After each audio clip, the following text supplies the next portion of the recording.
Hi everybody, this is Chad the Gaming Dad here on Dad's Games, and today we're taking a look at a great old Sega Genesis or Mega Drive game, Zero Tolerance.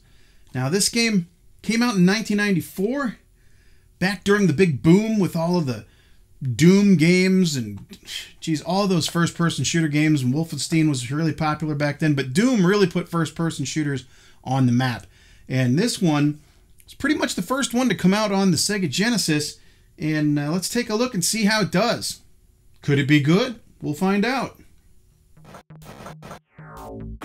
Zero Tolerance is not the easiest game to review here in 2016. I normally judge games based on how much fun you will have with it, and try to point out what a player may like or dislike about the game. But for this review, I have to remember one more thing. I have to remember the time when this game came out. Like I said, I try to judge games on fun, first and foremost. But shooters have come so far since 1994 that this game was probably actually much more fun back when it came out. I'm not saying it's not fun today, because it is pretty fun, but some of the sacrifices that they had to make to this game to produce it back in 1994 are holding it back a bit here in 2016.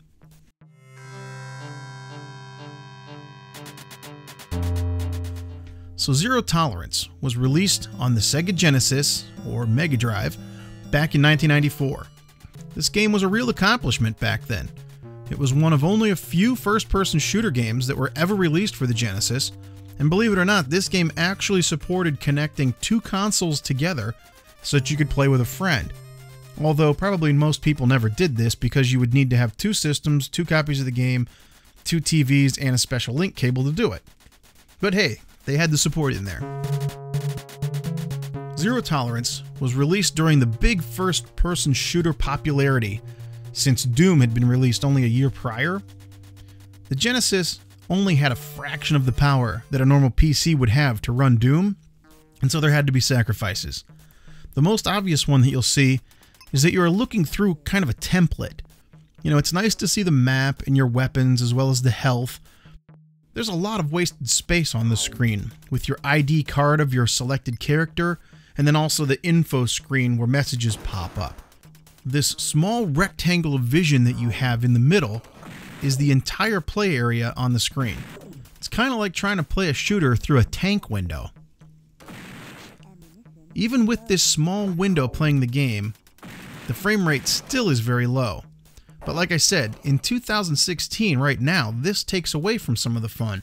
But back in 1994, if you didn't have a PC, this was as close to Doom as you were going to get, and it would have been very awesome to play this on your TV with your Sega Genesis.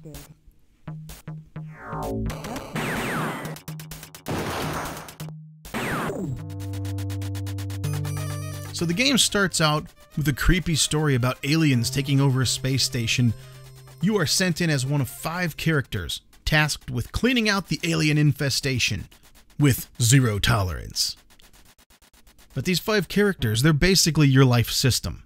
You pick one of the 5 characters, all of which are very similar, except for they each have a little bit different specialty, which gives you an extra weapon or maybe a different power-up when you first start the level with that person. But when your selected character is killed, you select another, and if all 5 of your characters are killed, game over.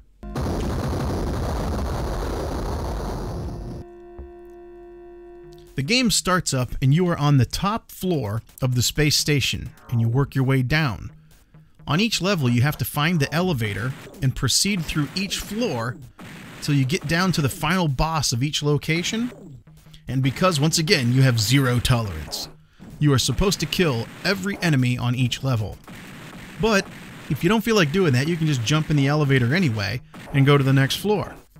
The only thing that you lose when you do this is if you have Zero Tolerance and you kill every enemy on the floor, you get a password at the end of it so that you could go back and continue later if it is game over. But if you do not have Zero Tolerance and you don't kill all the enemies, no password. Unless you kill them all, no password for you. And this game does have a lot of levels. They're split into 3 areas. Initially, you're on the space station, and after that you go down to the planet's surface and you work your way through a high-rise building, and then finally you're in some basement levels.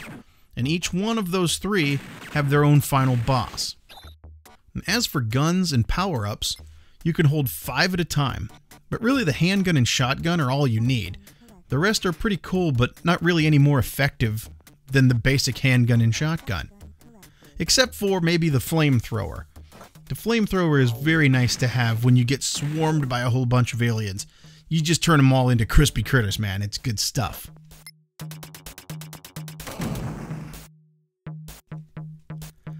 Some of the power-ups that you get are also pretty cool, like the bulletproof vest or the bioscanner. The bioscanner actually shows you every enemy on the level for a period of time, shows it to you down on your radar.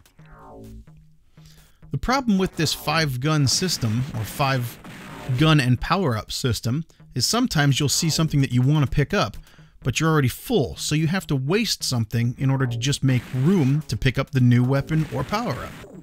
I actually would have liked the option to just pick something to replace, but then again, this was running on a Genesis in 1994. Gotta remember that. The radar itself is a really good feature. It helps you get through these maze-like levels, but there's also a button to bring up an entire map of the level also. The best thing that I see the radar being used for is when it marks the enemies for you. As you run into them, it marks them on the map, and then if you do get that bioscanner, it'll show you every single one of them. It also can show you which direction you're facing to help you figure out which way you're going. Now the graphics on this, they're not too bad, but the frame rate is pretty slow by today's standards. And again, I keep repeating it, this was running on a Genesis in 1994. And even though the graphics that we look at here today aren't exactly the clearest thing in the world, this game was given an MA13 rating back in the day. These graphics and the so-called gore in this game are pretty tame today, but the little bits of blood splatter on the wall and burning the bodies with the flamethrower, I guess, were just too much to handle back in 1994. And last up is the music.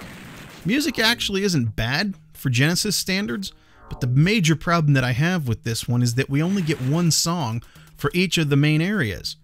So you can play for over an hour on each area and just hear the same song, the same short little loop going over and over and over again until you can't stand it anymore.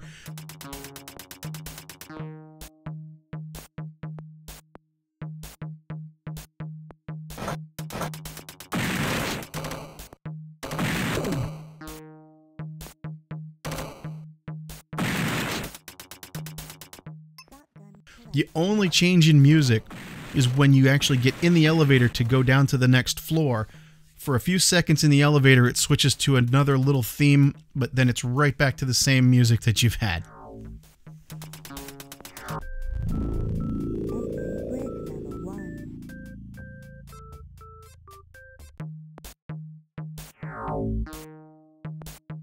The sound effects for the guns, and also just the general sound effects of the guys yelling at you and the aliens dying, they're all not that bad, but they're also not that distinct from each other. They're really not terrible, but again, like a lot of the other things in this game, it's just repeated a lot.